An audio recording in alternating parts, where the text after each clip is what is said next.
విజయనగరం జిల్లాలోని పూల్బాగ్లో నూతనంగా నిర్మించిన అయోధ్య బాలక్ రామ మందిరం భక్తుల దర్శనాలతో శోభాయమానంగా వెలుగొందుతుంది. ఆలయంలో ఇంకా కొన్ని నిర్మాణ పనులు కొనసాగుతున్నాయని ఆలయ ధర్మకర్త ఫౌండర్ కుసుమంచి సుబ్బారావు తెలిపారు. శ్రీరామస్వామి ఆజ్ఞతో ఈ మందిరాన్ని నిర్మించామని, దక్షిణ భారతదేశంలో బాలక్ రామ విగ్రహం ఉన్న అరుదైన ఆలయం ఇదేనని తెలిపారు. ఈ సందర్భంగా మార్చి 19, 2026 ఉగాది రోజు ఉదయం 10 గంటలకు స్వామీజీల ఆధ్వర్యంలో శ్రీరామ మాలాధారణ కార్యక్రమం నిర్వహించనున్నారు.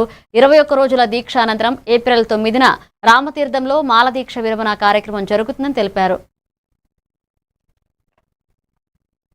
సర్వతోముఖాభివృద్ధిగా శ్రీరామ మాలాధారణ అనేటువంటి కార్యక్రమం చాలా అవసరమైన గర్జనతో మీలో ఉన్నటువంటి పాశవికమైన అల్ప ప్రవృత్తులన్నీ పారద్రోలండి.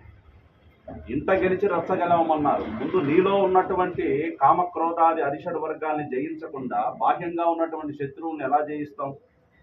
అర్జునుడికి కూడా కృష్ణుడు జహిశత్రు మహాబాహో కామరూపం దురాసదమని ముందు నీలో ఉన్నటువంటి శత్రువుని జయించవయ్యా అని అర్జునుడికి కృష్ణుడు పిలిపించాడు.